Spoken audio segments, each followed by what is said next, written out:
ഇനി ആരോഗ്യമുള്ള പല്ലുകൾക്കായി doctor ദിനക്സ് family dental clinic തന്നെ ചൂസ് ചെയ്യും. കൂടുതൽ വിവരങ്ങൾക്കായി കോൺടാക്ട് 6238355070. കരുവേലിപ്പടിയിൽ ടാഗോർ ലൈബ്രറിയിൽ വായന കൂട്ടായ്മയുടെ നേതൃത്വത്തിൽ പുസ്തക ചർച്ച സംഘടിപ്പിച്ചു. കരുവേലിപ്പടി ടാഗോർ ലൈബ്രറിയിൽ വായന കൂട്ടായ്മയുടെ നേതൃത്വത്തിൽ പുസ്തക ചർച്ച സംഘടിപ്പിച്ചു. സീന മാധവൻ അധ്യക്ഷത വഹിച്ചു. PS Pramod, EK Basheer, Sindhu Rajesh, Manilal Raghavan, ഫാസി Panakkan, Shamsu Yakub, PS Zainuddin, Gopi Krishnan എന്നിവർ വിവിധ പുസ്തകങ്ങൾ പരിചയപ്പെടുത്തി. ബന്ധപ്പെട്ട ഭാഷയാണ് ഉദ്ദേശിക്കുന്നത്. ആ ഭാഷയിൽ നൈപുണ്യമുള്ള ആളാണ് ഈ എഴുത്തുകാരൻ. പക്ഷേ ഈ കത്ത് വിട്ടിട്ടുള്ള ആള് ഇദ്ദേഹം കുറച്ചു കാലം മുമ്പ് പരിചയപ്പെട്ട അവസരങ്ങളിൽ ഇദ്ദേഹത്തിന് ഈ ഭാഷയിൽ അറിവുണ്ടായിരുന്നില്ല. എഴുതിയിട്ടുള്ള ഇത്രയുള്ള ഹാപ്പി ന്യൂ ഇയർ എന്നാണ് എഴുതിയിട്ടുള്ളത്.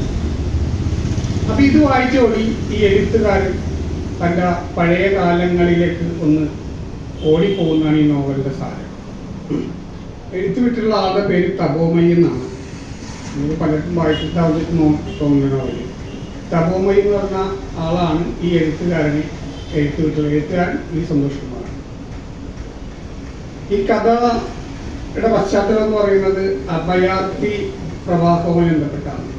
കിഴക്കൻ ബംഗാളിൽ നിന്ന് അഭയാർത്ഥികളാക്കപ്പെട്ട് അവിടെ നടന്ന ആഭ്യന്തര കലാപത്തിന്റെ ഭാഗമായിട്ട് ബൊമ്മയുടെ അച്ഛനൊക്കെ നല്ല വായനയ്ക്ക് വെച്ച പുസ്തകങ്ങളാണ് സാറ് കഥ പറഞ്ഞപ്പോൾ ഞാനത് വായിച്ചു തുടങ്ങിയ പുസ്തകമായിരുന്നു. അപ്പോൾ എല്ലാ പുതിയ പുസ്തകങ്ങളും ഇവിടെ ലൈബ്രറിയിൽ അവൈലബിൾ ആകണം എന്നൊരാഗ്രഹം കൂടി ഞാൻ പങ്കുവയ്ക്കുന്നു.